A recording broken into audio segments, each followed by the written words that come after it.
Welcome to the Burn Bootcamp podcast. I'm your host, Morgan Klein, co-founder and CEO, along with my husband and company visionary, Devin Klein.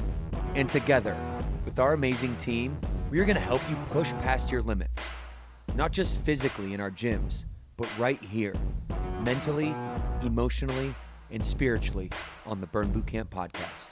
Together, we will take on challenges and break through barriers to transform into the best possible version of ourselves. We are more than a gym. We are a community. Your community. Let's go, Burn Nation.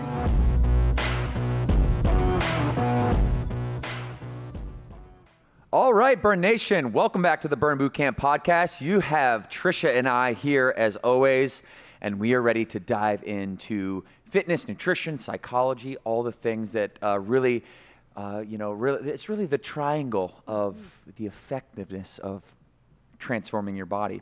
And today is all about protein, okay? Protein really does matter, Trisha, doesn't it? It does matter, Devin. It does matter in a big, big way. And so we're going to focus on not only just nutrition, but we're going to go deep, deep into protein, why protein matters for muscle growth, how much protein is actually enough protein, what are the best protein sources, the timing, and definitely recovery is a big part of this as well. And so this is episode 506. Welcome, everybody. We are on YouTube. We are on Apple. We are on Spotify. We love when you subscribe to YouTube so that you do not miss an episode. I'm going to follow this up with episode 507 called Ask Devin Anything, where I go into a member question.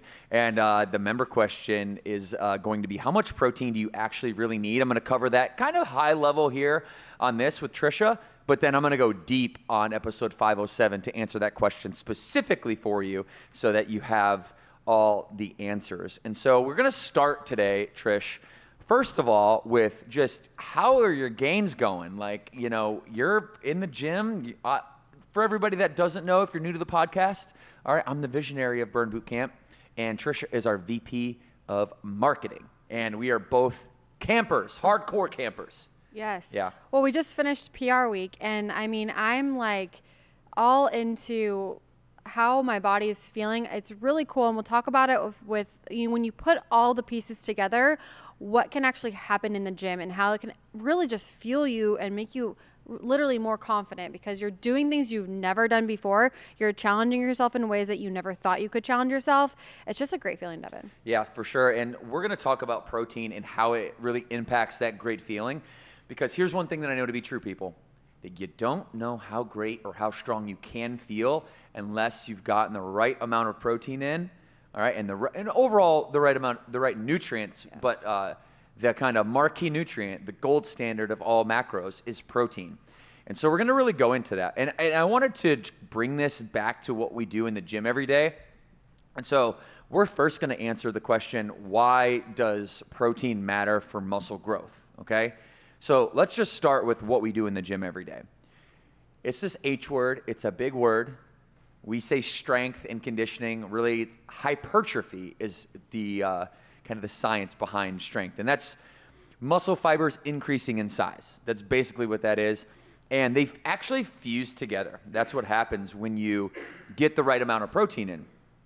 And so, you know, a lot of people, have you ever heard anybody say that, or maybe not say, but assume that eating protein, like dietary protein as actually like helps you, like is the mechanism to gaining muscle? I've heard that before. Have you ever heard that? I've heard that because I've heard people scared to eat protein because they think they're going to get bulky. And like, that's not the case, people. Yeah, it's not the case. But what is the case is that hypertrophy is only triggered through what's called, it's a fancy term, mechanical tension. And I want to use the fancy terms, but I also want to use like the practical terms. Mechanical tension just basically means that the amount of time that your muscle is under stress. So, you know, a lot of times we think that strength training is just like picking up heavy stuff and then putting it back down. Well, mechanical tension can be that, but it's also time under tension, or TUT.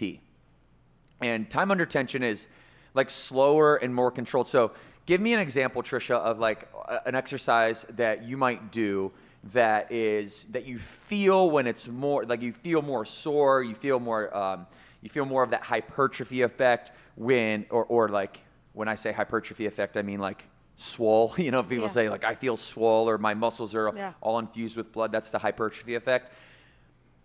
What's an exercise that you might do slower and more controlled that you actually feel more? Bicep curls. Okay. Like Explain. whenever we do upper body strength, I always, I like to challenge myself on upper body strength. To be honest, it was not my favorite for a very long time. I was one of those people for a very long time that thought I was going to get bulky and big. No. But now I do enjoy it, and I always feel that pump right afterwards. Like I always walk down because we work out upstairs from our HQ offices, and I always feel like I walk in and I'm like, I got the pump on. You can just feel your muscles filled with blood. Mm-hmm. So that would be what I would say.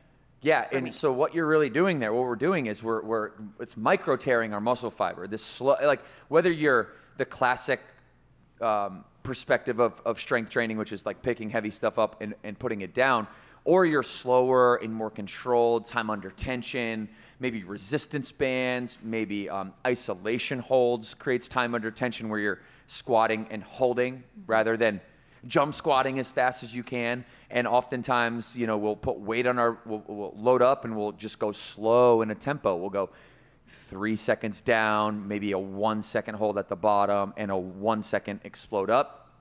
All of these are versions of mechanical tension. And what we're trying to do is reach hypertrophy, because that's really what's going to, that's what we're all after, right? And so what happens is these controlled movements create micro tears. This is good stress. And then when we actually eat protein, this is when it starts the repair process for these micro tears. I'm going to talk about something in a second called, and this just is like for my exercise science nerds out there, or nutritional science nerds, it's like they're called satellite cells, and it's part of the conversation around like amino acids. You've heard amino acids before? Like, what is amino acid?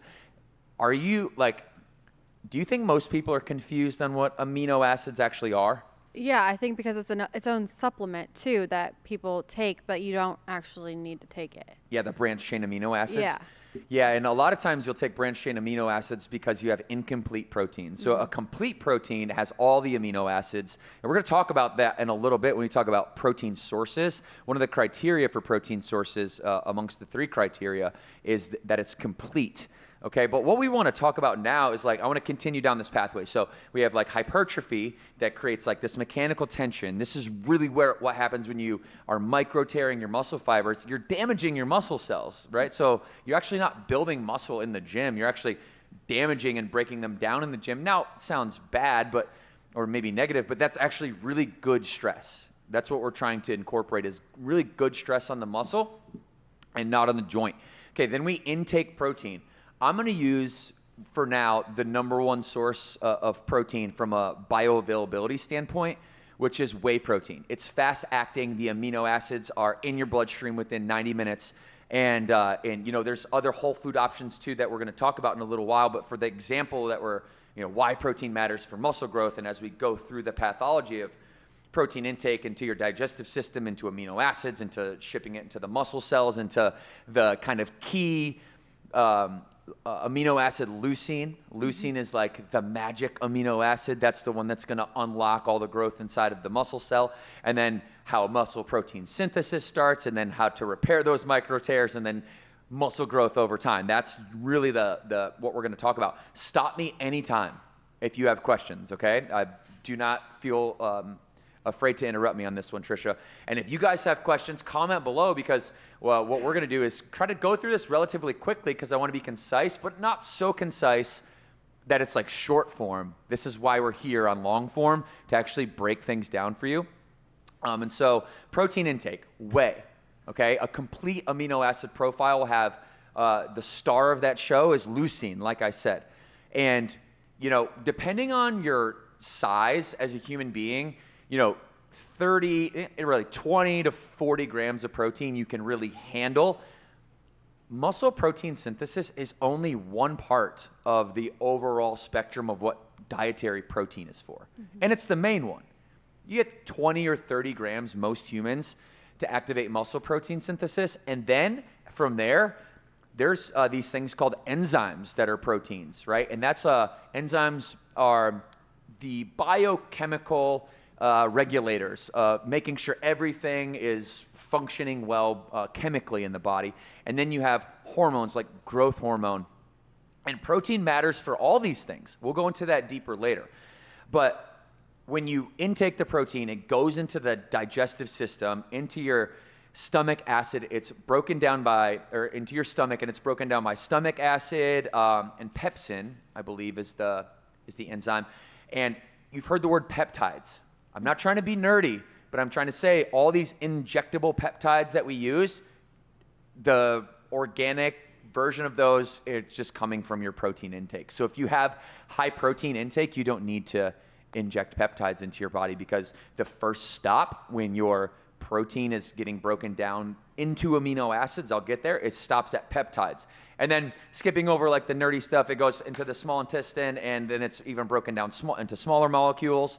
And then the pancreas releases tryptin, and tryptin breaks down your those molecules into their smallest parts, the amino acids. Okay, from there, amino acids are like delivery trucks on the highway, and your bloodstream or your capillaries are like the highway itself. Okay, so the amino acids, the trucks drive on the highway. All right, and these delivery trucks stop at the warehouse. The warehouse is your muscle cell, okay? And then when you get to the muscle cell, that leucine, like that's the special truck. Every now and then the leucine shows up, right? And that special truck is what the warehouse manager inside the muscle cell really wants to see, okay? The warehouse manager, I'm not gonna go into this, is called mTOR. This is really important. This is why leucine is important, because when you ship leucine into the muscle cell, it's the only amino acid that has that special delivery truck that muscle cell warehouse manager is waiting for. It's like the key to unlock muscle protein synthesis or repair. All right, I'm going to stop there.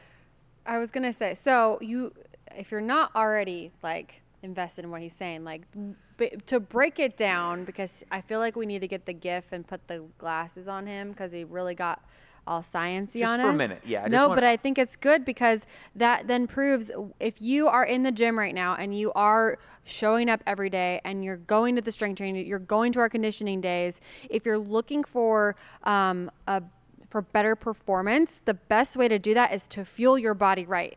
Obviously, the science is backing it for what's actually happening in your body to fuel your body, to then make sure you're ready for the next day to show up and get those gains that everyone's talking about. You have to do both together in order to continue to increase and to progress. So if you're someone like me who's really just like, okay, I know, I hear all the words, I know it all makes sense, but at the end of the day, what you really need to know is the science is what's backing it up to what is going to get you further in the gym and to progress you to your goals. The one term I do want everyone to know is MPS, muscle protein synthesis.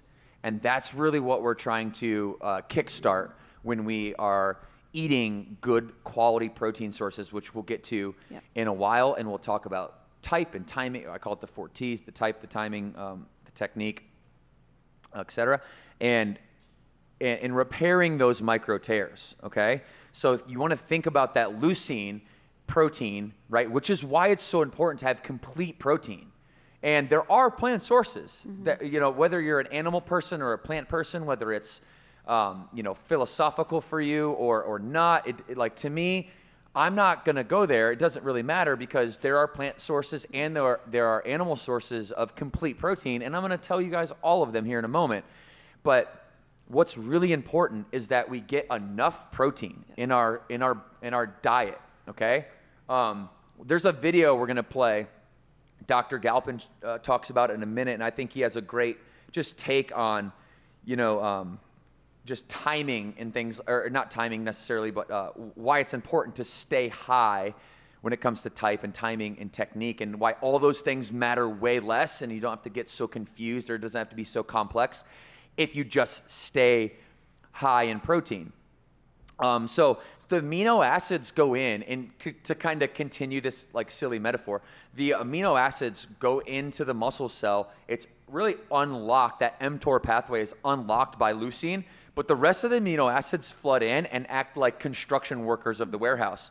And so leucine's going to say, hey, we need to rebuild this warehouse back stronger because it just got hit yesterday by a hurricane during our workout. So we need to build this thing back stronger. Leucine triggers that. All the amino acids go in, the complete profile, which is why it's so important. You need all the construction workers. You need the different types of tools to be able to build the warehouse back together. And again, the warehouse is the muscle cell, so we're damaging our muscle cells. And then the amino acids combined with these things, I'm not going to go here, but they're called satellite cells, and they're like helpers to the amino acid. They sit on the outside of the muscle cell, and the satellite cells and the amino acids kind of fill in the gaps. And the satellite cells provide what's called nuclei which basically just is like gasoline. It's like fuel. It's going to provide more fuel to make sure that warehouse is built back stronger and better than ever before, so that the next time a hurricane comes through, it's going to be more resilient, right? And the resiliency itself is the metaphor for like muscle growth over time, okay? So you're repairing your micro tears only when you have enough complete protein in. And when you talk, if you ever heard anybody talk about like maybe adaptation of your muscle, like they'll say, hey, add stress to your muscles because over time your muscles will adapt and get stronger. You ever heard that before? Okay, so what they're really saying from like, I'll go back to the scientific side of it just to authenticate a lot of this stuff, is what they're really saying is your muscle cells' ability to have more satellite cells is increasing the longer you work out, and the more mechanical tension or time under tension that you might have, the more you're going to adapt, okay? And the longer you train, the more satellite cells that you're actually going to have, all right? So that's why consistency is so important inside of the gym. You guys follow me so far? I'm trying to walk that line of like, and that's why Trisha's really here to like say, DK, you're being too confusing, you're not thorough enough. Am I walking that line appropriately for you? Yeah, no, I think the story that you've told has really brought it to life. Can I ask a question? Please, yes. So what about the importance of protein if I didn't go to the gym? Because I think we're understanding, and you're really bringing to life, like what happens when I break down my muscles. Well, do I still need to have protein even if I didn't break down my muscles? And what does it do then? Yeah, so there's like a baseline of protein that you have, and we call it 100 grams. We think that's a great baseline for every adult human to just have 100 grams of protein. But like, just to be kind of humorous and funny, that's almost like the protein that you need, like if you don't want to die. Yeah. Like in a sense, like you need that to actually function. From not only muscle protein synthesis isn't going to be much of a deal for you if you're not introducing stress or mechanical tension, but you go back to enzyme production, biomechanical performance. You go back to hormone regulation, hormone performance, and also immune system and recovery and things like that. And so you need protein for much, much more than just muscle protein synthesis. There's a video we're going to watch in a little while that way oversimplifies it, which is my problem with short form content on the internet. And it just talks about like, a very limited recommendation of protein just for gains. But like, are we really just worried about gains? Maybe some folks are, but here at Burn, what we want you to understand is that this is about health, energy, longevity, and muscle too. That's a byproduct. But to your point, you definitely need the baseline because protein is an essential function of the human body overall. Cool. Thank you. I know I've heard people ask that question, so I think that cleared up for some people out there that might be wondering the same thing. Yeah, so then muscle growth over time. Let's just kind of round this out with that. So, if you're a beginner and you're following the recommendations here, you're gonna get a lot of gains real fast, right? You're gonna maybe 1 to 2 pounds of muscle gain per month is possible if you do the right things, right? And I'll go into how much protein, but generally speaking, if you have 20 to 40 grams, and you're spacing that out enough, far enough apart, about 3 hours apart, you're doing that within like a feeding window throughout a day. I think everybody should have a fasting window, which we all do, most of us, overnight fasting, right? Not fasting in the sense of like going to fast for 7 straight days, but just, hey, stopping, don't eat after a certain point of time. And then, when you get up, like, eat at a certain point in time, and don't wake up in the middle of the night 3 times and go to the cupboard and snack is really what I'm saying. So if you do that really well, you're going to be able to gain 1 to 2 pounds if you're a beginner a month. And then if you're advanced, and then you're going to be talking about like where you and I are at, it's like 3 to 5 pounds a year if you do it the right way. So I'll stop there for this one, why protein matters for muscle growth. And then we're going to go into these topics deeper as we navigate throughout the rest of the podcast. Anything that you wanted to add to this section? No, I think you did a great job laying it out. And I hope that people listening just really are understanding the importance, especially if you're in the gym. Let me tell you, this is the thing that really changed the game for me, was getting my protein in check. So listen, and if you have questions, write them down and make sure you shoot them to Devin because he's the pro. Yeah, okay, so thank you. And so we're going to also listen to another pro, because what I've done over the years is I've really learned and studied and been interested and curious and asked a lot of questions. And one of the biggest things that I notice in this world is that there's a lot of opinions. And we're going to play a couple videos today that actually not unintentionally showcase the difference of opinion when, it should be more simple. We believe that complexity is the enemy of execution. And so we want to be here on long form, leaning into experts, but also showcasing the difference and the contrast between what people say, and in just really trying to help you navigate that as a Burn Bootcamp member or somebody who is just a fan of the podcast. So this comes from the Huberman podcast, Chelsea? Yep, with Dr. Andy Galpin. Okay, let's. So what I loved about this clip was that there's like this simplicity to it. So go ahead and roll a clip, and we'll comment quickly. And this could include nutrition and supplementation, or if you want to divide those answers out, feel free to do so, of course. Yeah, okay, great. So a ton of work came out of Don Lehman's lab. It was actually Lane's mentor, as well as Stu Phillips at McMaster. So a ton of work there, and we can answer a number of things here. So Lane's numbers that he recommended, also known as about 1 gram of protein per pound of body weight. It's a great start. Now, once you slide below That's per that, pound, right? 1 gram per pound. Right, and earlier, Which is just also to make sure, because we're 2.2. changing units here, it was 1.6 grams per kilogram of body weight, all the way up to, I think it was 2.4, but maybe as high as 2.7 grams of protein per kilogram of body weight. So 2.2 in that unit would be the same thing. So 2.2 grams per kilogram is the same as 1 gram per pound. Right. So depending on where you're listening to this at, one of those may be easier than the other for you. If you start getting below that number, now you do start running into questions of protein quality, protein type, and protein timing. And this is one of the reasons why I actually fully agree with Lane, is just get that number higher than you think, and then all those other variables don't matter. If that number is low, then you need to start paying attention to a bunch of other stuff. You've added now complexity to your program, things you got to pay attention to. Just stay high, and it doesn't matter. Yeah, that's so good. You can just leave a lot. That's exactly what I wanted to hear in that, is like the simplicity is just stay high in your protein. Yeah. And guys, even a lot of the stuff that I'm going to talk about today becomes less relevant. I wouldn't say irrelevant, but less relevant, because you're going to have just that sufficient amount of protein. And what'd you hear Galpin say there? No, I think what I love is that he kept it simple. So, for people that aren't trying to be professional bodybuilders, it's breaking it down to just really focus on your protein. We talk a lot about being intentional. Be intentional with the protein. Just take a week, map out your protein, see how you feel, and then the next week, if you're not as intentional, you're going to understand, you're going to feel the difference in your body. So just that alone is going to be what sells you in on it. And so one of the ways that I get my protein high and keep my protein high is, and I'll explain this throughout the podcast here, but the main way that I get my protein high and keep my protein high is our afterburn supplements. So I will overnight fast every night, and then when I break my fast in the morning at some point in time, I will have 2 scoops of afterburn. Our new cookies and cream just dropped. There's only 60 of these on Ecom, by the way. So if you love this one and you got it in the gym and you're like, man, I wish I should have got some more, you can hop over to Ecom and you can our location stores, and you can grab this right now. There's only 60 cans that we designated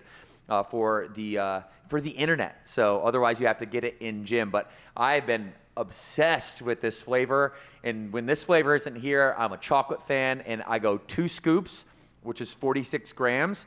And I know that when I add a high quality fat, like 1 tablespoon of almond butter to it, it slows the digestion down, and I'm able to just synthesize that protein for a longer sustained period of time, which is less relevant in the morning when I do that, way more relevant when I do that right before bed. The last thing that I do before I go to sleep is 2 more scoops, again with a tablespoon of almond butter. And what that does is act like much like a casein type of protein, where it will just have a longer release schedule in your body, so that those amino acids stay higher throughout the night, so that you can actually repair and recover longer into the night. And just whey protein alone is going to spike the amino acids up in like 90 minutes and then tailor off a little faster. You add that good source of fat to it, it's going to last you a little bit longer through the night and be just that much better for you. So you can get this on e-com or get it in gym, but Afterburn Protein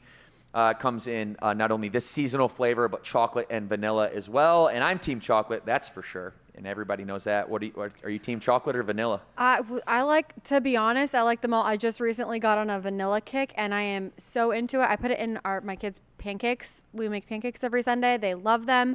And I will say, if you're one of those people that has a sweet tooth at the end of the night, a trick, if you just have a protein shake, specifically with the cookies and cream, because it is delicious, it's going to curb that sweet tooth, and you're going to get your protein in. Yeah, for sure. If I do ever have like a sweet tooth, which is in the last like 2 months, I've really cleaned my diet up, and what I've noticed is I don't have a sweet tooth like I used to. It's pretty much gone. But like the psychology of like I used to have one for a very long time still comes forward, and if I ever get that, I haven't given in too much, but I'll do a protein shake and an Afterburn peanut butter bar together. 10 seconds in the microwave, call it a day. We're going to move on to how much protein is enough now, okay? That next topic, how much protein is enough? We talk about our range. Trisha, our minimum range is pretty obvious. We talk about it all the time in our 5 small wins, yeah? Yeah, so you want to aim for, well, he said 100 grams, but that's like baseline.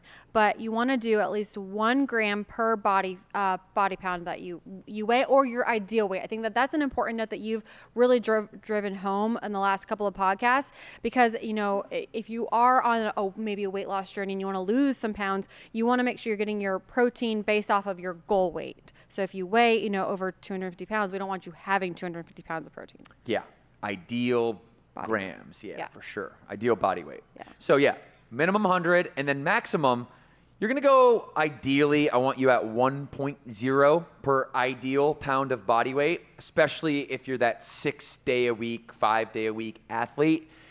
You really need that amount of protein to replenish and to recover. And I go up to 1.2 grams because I want to gain muscle faster. And I also want to make sure I lean into Dr. Galpin's advice, which is just overestimate how much protein that you might need. And then all the other variables of type, especially for me, timing, that's the biggest one for me. To dial in my timing all the time is very hard. For example, last week, our leadership team is in all day, everyday meetings.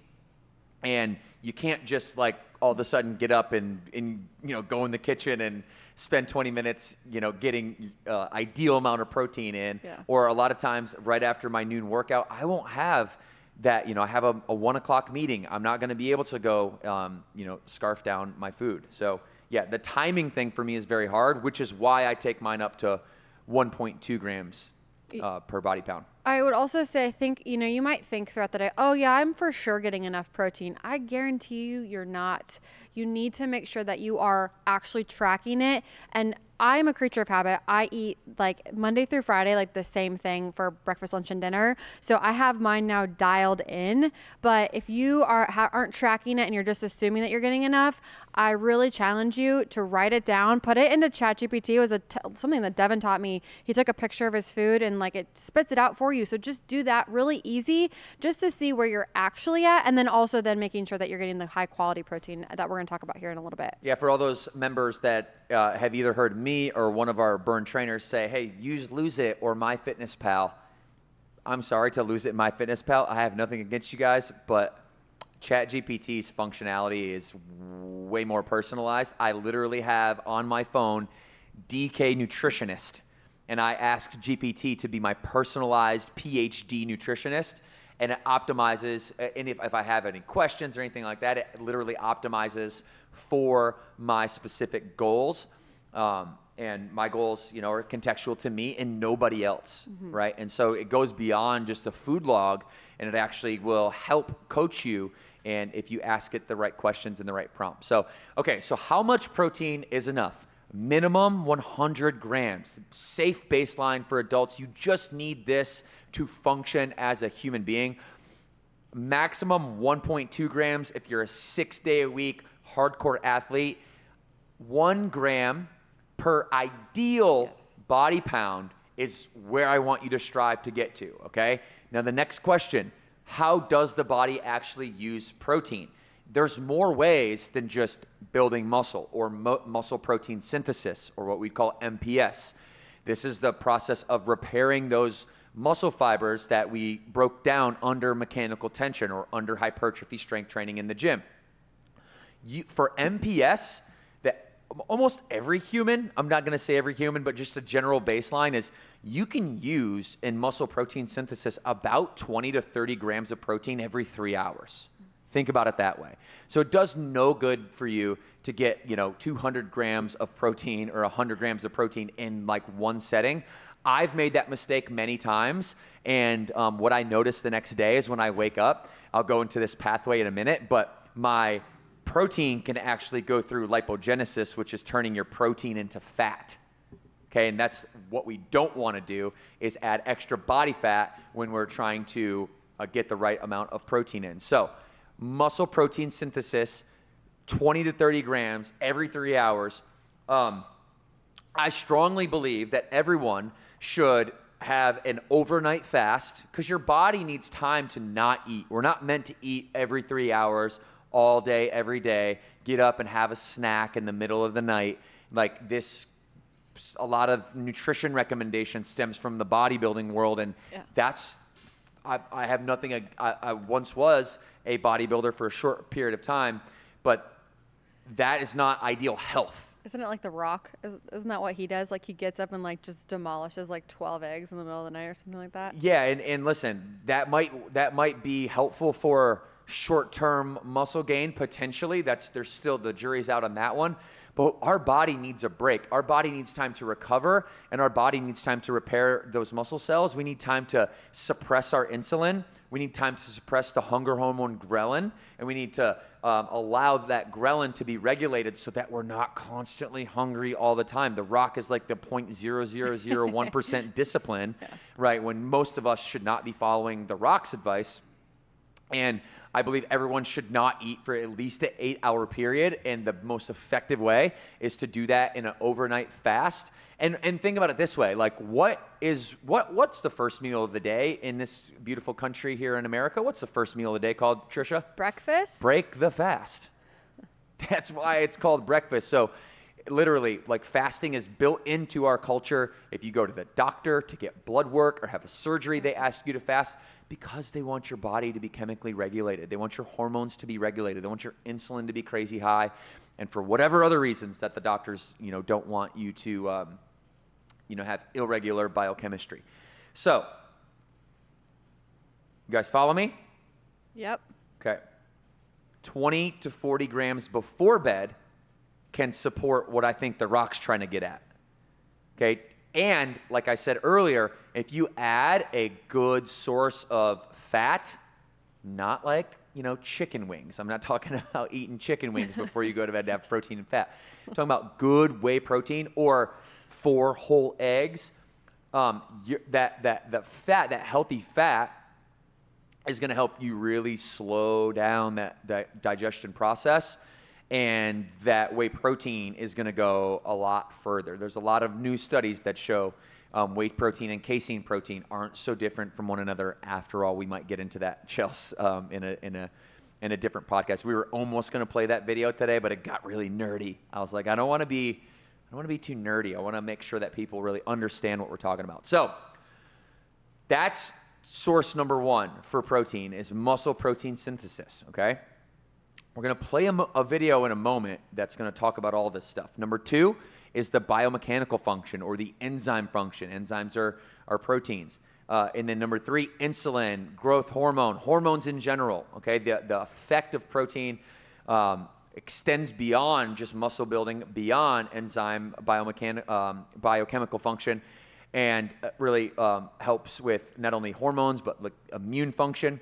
And then finally, your protein that goes unused through, like by the body, which by the way, is very rare. The body is very efficient at using protein, right? Which is where the 1.2 and 1.0 per ideal body pound recommendations come in, because actual muscle protein synthesis, if you've noticed my 20 to 30 recommendation there, that's for muscle protein synthesis, not for overall. And I'll say 20 to 40 for like pre-bedtime and intake at one time. Why? Because muscle protein synthesis is only one piece of the overall pie chart and how your body uses protein, enzymes, hormones, and then even energy. So protein then can actually be broken down into glucose. There's this process, it's called gluconeogenesis. And it happens when your protein breaks down, or anything breaks down protein or fat, into glucose. And then lastly, which is very, very rare unless you way overeat on protein, okay?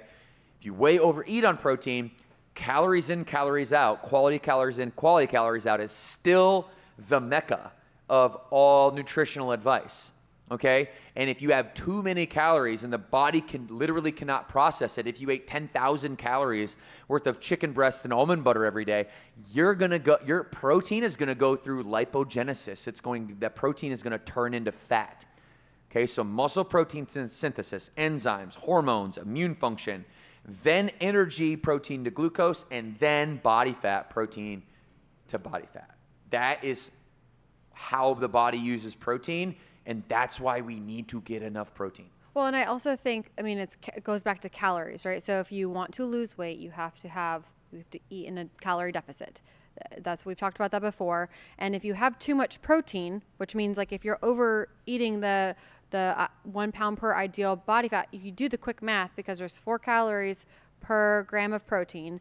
That's going to, if you eat too many of those it's too many calories. So at the end of the day, that's what you're just overeating. So that's why it's really important to make sure that, yes, you're getting your protein in, but you don't want to overdo it, because then you're going to be in a calorie overage, and then that's how you gain the weight. So if the people out there weren't 100% tracking, it's just more about calories is then what's going to put the body fat on you.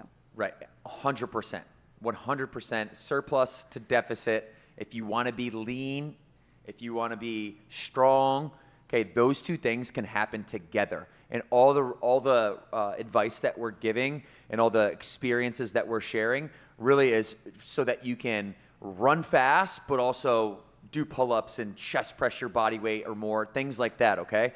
And so that is the goal here, right? It might be in contrast to what you've been conditioned societally to think, or in this world where there'll be bulking cycles and cutting cycles. From my perspective, a very unhealthy way to go about it. It's, again, stems from the bodybuilding culture. Bodybuilding is to optimize the most muscle possible. And most bodybuilders will tell you, like, this is not healthy to do this. Like, I'm doing this for a short period of time.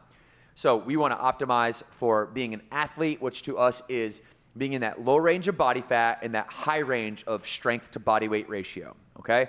So let's go to this video. There's this guy named Jeff. I really like Jeff. Jeff's a great guy, and he sounds really articulate, and he gives a recommendation here, but this is going to just be my problem with short form, and I'll explain why we talk about this stuff on long form and where Jeff is right, but also where Jeff doesn't. He's not lying to you. He's not meaning to do that. Jeff is a pure soul. I really like his stuff, and he's wildly popular, but it's just when leaving out relevant information is an issue with me, which is why I enjoy being here with you on the podcast, doing a lot more long form stuff. Roll this video from Jeff.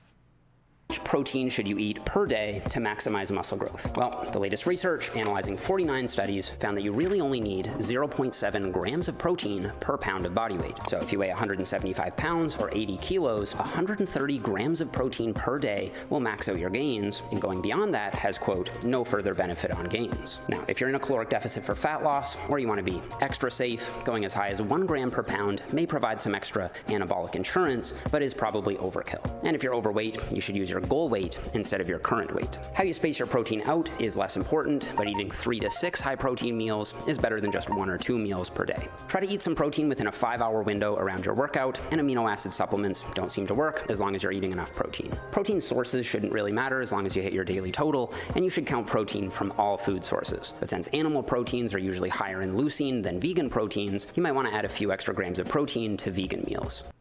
Yeah, so overall, really, really good advice. The meta-analysis that he's referencing, I believe, comes from the British Journal of Sports Medicine. Morton is the author, and it's a systematic review of the protein requirements for athletes.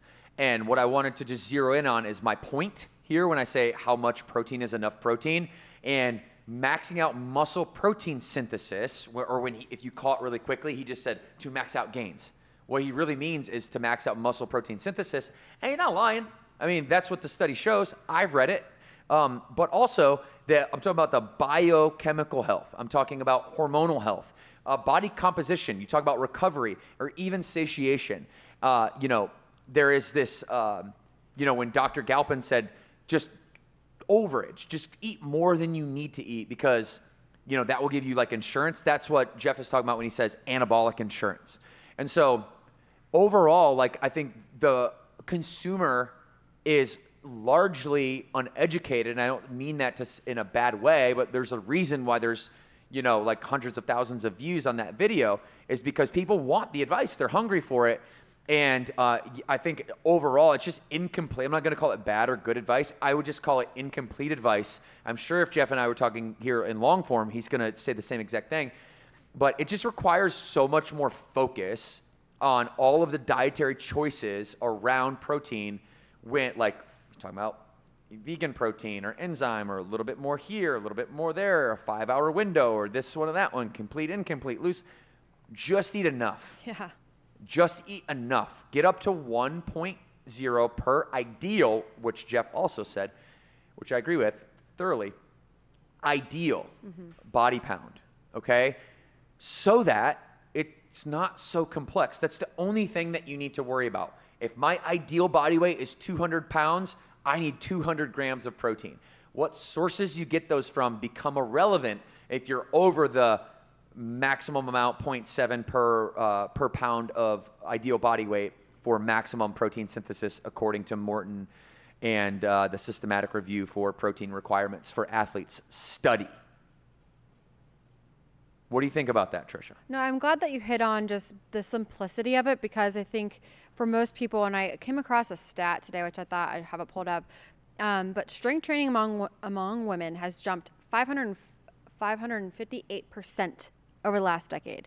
So what that tells me is also people are learning and they need the education, and we don't need to overcomplicate all of it. You just need to get the basics down first. So just get the 100 grams of protein first, and then from there, increase it to your ideal body. Just take those small wins, take those baby steps to get you to your goals. And if you listen to videos like that, ask people that, like your trainer or Devin or someone that can help you understand and consume it, so you don't overcomplicate it for yourself and then get spun out of control. Yeah, and Instagram is a tough place to get nutrition advice from. I highly recommend that you go to YouTube like we are here, or you are just on long form so that you really can hear the full spectrum of the advice, and that you're able to, that study is a lot more than just what he's suggesting there. It goes much deeper, and it's quite long, and I've read it a few times, and it just really sticks out to me that there are other purposes for protein outside of just gains. Protein is the kind of official macronutrient. It's the official nutrient of the human body, and it's protein and water. So we're going to switch to, we're going to do a quick segment today on 4 T's. Okay, we are going to get you out of here in a moment, but we're going to do a quick segment on 4 T's, which is really, it's really answering the question around like kind of, we'll talk about best protein sources within this a little bit. But I think it's important to understand that, like to put this into perspective, total grams, that's the first T. So total grams, type of grams, timing, and then technique. Those are the 4, in my opinion, that we, in order, and as you move down that list of the 4 T's becomes less and less important. Number 1, total. The total amount of protein really matters. We just talked about that, okay? You have to have enough amino acids for muscle protein synthesis. You have to have enough amino acids for biochemical function with the enzymes, and enough amino acids to create hormones, which are the chemical messengers for your body, so that you overall function at a very high level. This just isn't about, the beach muscles. It's about overall health. Number 2 is type. There are 3 criteria for type. Complete protein, meaning it contains all 9 essential amino acids. You have bioavailability. There's this thing called we're going to watch a video on this in just 1 second, a quick video. It's the PDCAAS. PDCAAS. It's the protein digestion corrected amino acid score, I believe. Yeah, that's right. And then there's one other score too, or one other test as well. And what that does is that really measures the absorption efficiency, or what we call the bioavailability. So that's criteria number 2 for the type. And then C is nutrient profile. Oftentimes we're talking about the vitamins. We're talking about the minerals that are in these different types of protein. For example, the reason I like red meat is because of all the creatine and iron and zinc that come with it. When we talk about fish, the reason we like fish is because of the omega-3 fatty acids that are a part of it, make it slow, almond butter, and make it, with your whey protein, to make it slowly digestible, okay? Now, number 3 is the timing, all right? I've talked a lot about timing today, but during that feeding window, we said everybody should have a feeding and a fasting window. At least everybody should overnight fast, where you give your body just a break so it can help recover.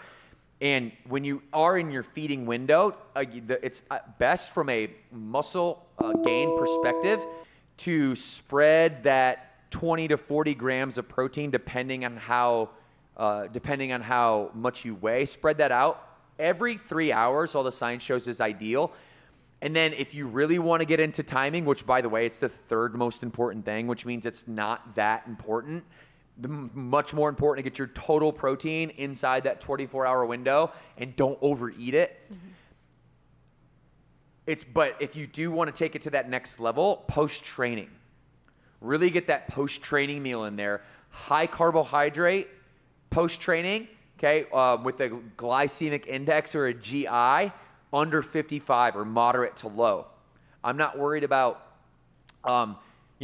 specific foods, donuts or sweet potatoes. As long as it's 55 or under on the glycemic index, it's a carbohydrate that I'm going to go eat. Donuts don't qualify. Sweet potatoes do. Okay? That's what we mean. You don't need to know the difference between simple and complex carbohydrates and the digestibility rate and all this stuff. Go to the internet, look up glycemic index, or go to ChatGPT and say, hey, what is the glycemic index of a sweet potato? If the number says 55 or below, you're DK and Trisha approved, ultimately Burn Nutrition approved. And that is a good carbohydrate for you to couple with your protein. Very easy on that. Just a side note, it's a 1-to-1. Mm-hmm. It's a 1-to-1. If you want to, so 20 to 40 grams of protein, 20 to 40 grams of carbohydrates, that great post-training meal is going to allow you to spike the glucose, all right, which ultimately converts into glycogen, which replenishes the muscles, and it does it very quickly when the carbohydrates are simple, meaning they can convert fast, okay? All right, and then if you want to focus on timing, I've already talked about it. It's the timing before bed. It's the whey protein with the good fat, or the handful of eggs that are going to help you slow release protein overnight. And finally, technique. Like after strength training workouts, there's a technique, right? After conditioning workouts, there's a technique. After strength, high protein, already talked about it. high carbs, 1-to-1 ratio. When you get to conditioning, if you really want to get like lean and you really want to get strong, you manipulate your fats and your carbohydrates based on the modality that you're doing that day. So when I do a conditioning day, I'm going high protein, low carb, and then moderate to high fat.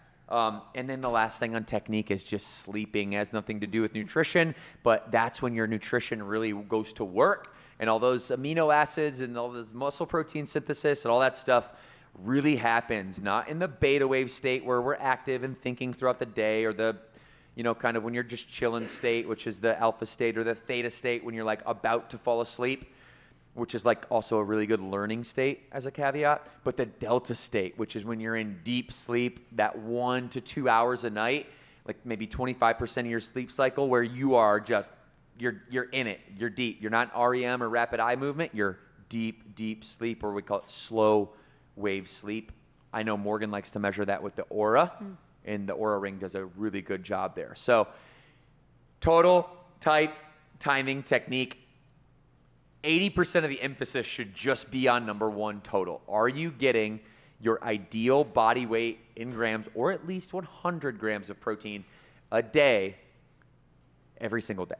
Are you doing that? So everything else almost becomes kind of irrelevant. Yeah. Yeah. I think, I don't know about you guys listening, but I have a more of an appreciation for my body after Devin kind of went through like what actually happens when you're breaking down the protein. So I think a good way to think about it, because I know depending on who you're listening to on social media, they're going to tell you, you can eat the candy, that all counts as carbs, but like what's actually going to, the common sense, how is your body going to digest? Is it going to digest a donut better, or is it going to digest a sweet potato better? Like that's now kind of how I look at it, is more of fueling my body and appreciating my body and not putting it through torture from a digestion perspective, because digestion is really important for me because I have issues with digestion. So I'm always thinking about it, but just think about it from that perspective, fueling your body and appreciating what your body is doing for you. I think Dr. Brad Schofield's super smart. I like listening to his stuff. And I think Dr. Galpin's super smart. I like listening to his stuff. But this is the problem in this whole world, is that I think a lot of experts want to have a narrative, and they want to stick to the narrative rather than being flexible and meeting people where they're at. And I love both of these guys. I think they're super smart. I listen to a lot of their advice. They've taught me a lot of things. But also, I'm very observant as a human and as a trainer and as an entrepreneur.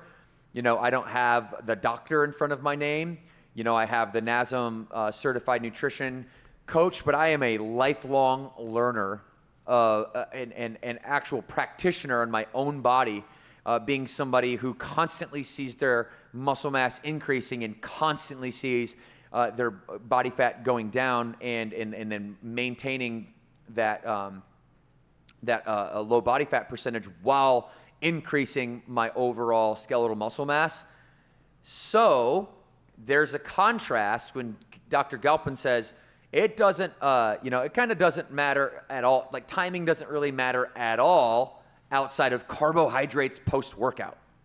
And then Dr. Schofield says timing does really matter. So roll this clip, and I just want you guys to pick up on the contrast here to recognize sometimes why you can't just take things at face value, and hopefully why you continue to stay here, because I'm going to really synthesize and hopefully try to simplify this for you so it's not so difficult. Also, while not bypassing science and education. Yeah. Well, let's start there. Is there anything happening at right after you work out that you have to get a shake, or a specific type of shake? Now be careful, because you're going to break some hearts right now. So do this softly. Well, actually, the answer is somewhat it depends. There is not a clear window. Certainly, it is not like your gains just fall off after 45 minutes or an hour, but certainly muscles are more sensitized post-exercise to protein intake. Now, that sensitivity has been shown to last at least 24 hours. Does that mean you could just wait 24 hours to take in your protein? Probably not. And as a matter of fact, most of the research shows not. But the research really does not also show that taking it in immediately after benefits you more than waiting an hour and a half, 2 hours. And then it starts to get fuzzy. So really what we've come up with, the working hypothesis, is that it depends on when your pre-workout meal, the extent of when you really need to take in post-exercise protein depends upon when you took in protein before you work out. And the anabolic effects of protein last somewhere around 4 to 5 hours, somewhere in there, assuming it's in a whole meal. Like if you take a whey protein shake, it's a very fast-acting protein, and that's going to oxidize quickly, and that will not last. But assuming you're eating like a steak with some potatoes or whatever, eggs with oatmeal, it will last over a period of 4 to 5 hours. That means that, let's say you're going to take in a meal 2 hours before your workout, do an hour workout, then you'd have roughly a 2 hour window. And again, it's not just a fall off, it's not a clear cut, before you really start to need protein to keep your anabolism spike up. With all that said, that's good. And so, listen, super smart, and I'm hanging with you, but there's just a difference in what the science will show and what the studies will show, which then goes to show that science should be universal, but it's not in the nutrition world. And so if you are going to, if you're going to take this very seriously, which I hope that you are, number one, we just have to keep it simple, and timing doesn't really matter. Total matters. Like if we're talking about the overwhelming vast majority of your concentration should be on total grams of protein. And then you can hear Dr. Schofield here saying things that are backed up, but also how confusing was that? Like, so confusing. Literally, I'm struggling to stay with it, and somebody that studies, nutrition an hour a day, every day. So just wanting to show you the contrast here and wanting you to be a champion of your own education and not take things verbatim that you see on the internet. Ask good questions, use videos, use Dr. Schofield, use Dr. Galpin, use us here. I'm not claiming to be superior or by any means. I just want to be more simple. I just want to synthesize things and bring it back to you, okay? Real quickly before we go out, Trisha, we're going to go over the top 9 protein sources and why. Yes. We're going to do that really quickly. Sound good? Yes, All right. I've been looking forward to this part. Okay. So before we go into this, when you think about your top protein sources, what do you think most people are thinking about? Do you think they have it right? Do you think they have it wrong? Is it obvious? Is it not so obvious? I don't think people maybe realize how many. I think it's always like chicken, like they know they should use chicken, like eggs. I feel like there's always like a question mark. Like, so we want people to feel confident, because I know for the longest time I wasn't eating beef because I listened to some people on social media that told me it was bad for me, but it's actually one of the top protein sources and it's delicious.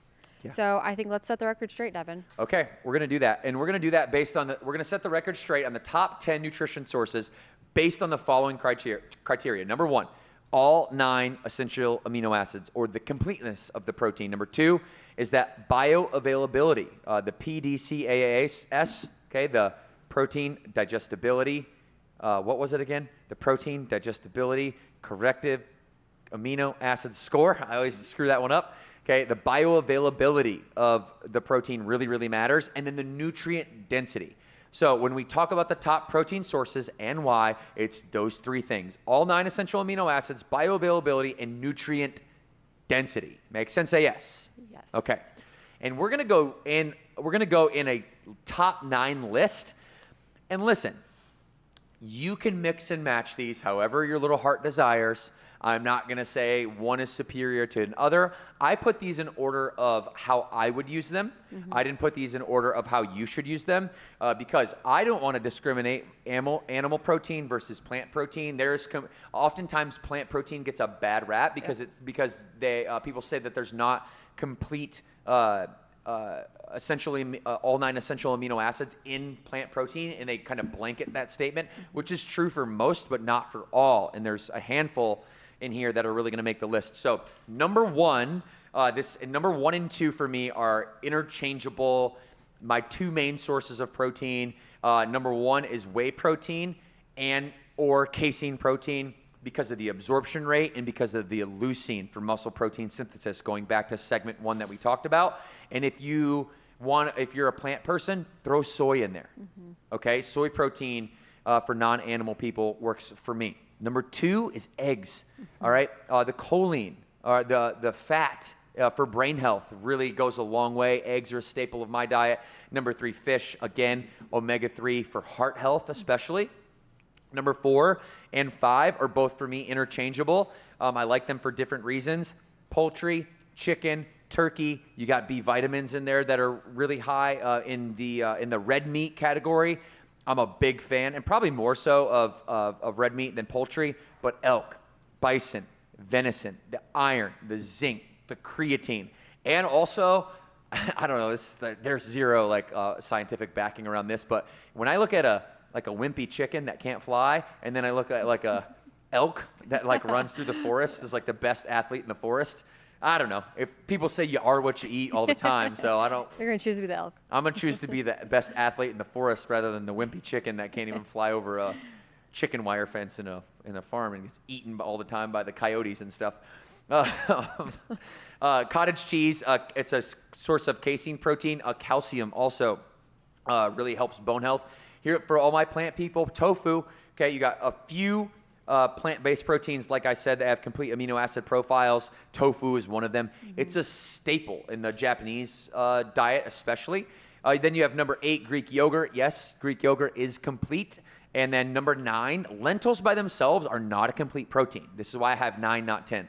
But then if you add rice together with lentils and rice, this makes a complete protein for all my plant people out there. So there's a list of 9 top protein sources and a little bit of the reasons why. Trisha, what are your favorite? Yeah, so I have it written out here right now. So I eat a lot of eggs. I love an egg, hard-boiled egg, scrambled egg. I don't discriminate how I eat my eggs. I love an egg. I also, little quick tip, Jordan, he's sitting behind the switchboard. He saw me the other day in the kitchen at HQ. I put a scoop of our vanilla protein powder in my Greek yogurt. It is so delicious if you put it in the fridge for like 20 minutes after you mix it together. It's kind of like this. It's kind of like a frosting. It's so good, high in protein. So those are like 2. So I hit whey, I hit Greek yogurt, I hit eggs, chicken. I love chicken, ground turkey, and then beef. Those 6 are like in rotation during my week. I also have my kids on board with all of those things. So I'm making sure that they understand the importance of protein, why mommy eats protein. And my husband also, we're big protein fans, big advocates of protein, and making sure we're getting the right protein in our diets every day. Yes, and that is why we at Burn Nutrition are also big advocates of protein. Again, if you didn't hear me earlier, hear me now, because these are going to run out. I don't know if you've tried the cookies and cream whey protein yet, but there's only 60 of these on the online store. And while you're there, if you like my shirt, the new Burn Bootcamp shirt, let them get a back view of it. Let me get a back view. How's that look? Sick. Are we good? Okay. All right, the back view, you got to pick this one up while you're there on the e-com shop. And remember, that's your location store. So when you go and you shop online with us, you're actually supporting your local gym. Cookies and cream is bomb. Get your protein game up easily. I got 1 in the morning, 1 in the night, every single day. I mix it with a little almond butter just to get that healthy fat in there to create slow digestion and maximize my muscle gains. And then, you look good, you play good. So you get your protein, you get your Burn Active, and there we go. All right, everybody. That's it for today. Thank you for being here. Please go to, if you're not watching this on YouTube, we have a brand new Burn Bootcamp podcast YouTube page and a brand new Burn Bootcamp podcast Instagram. And I want you guys to follow both of those because we are ramping up our content on both of these channels. And I'm just so excited about what this is doing in your life. And if you have any feedback, leave it in the reviews, leave it in the comment section. DM me on Instagram, devin.klein, and Trisha Pena on IG as well. We're going to take you out and end it like we always do. 2 claps on 2. 1, 2.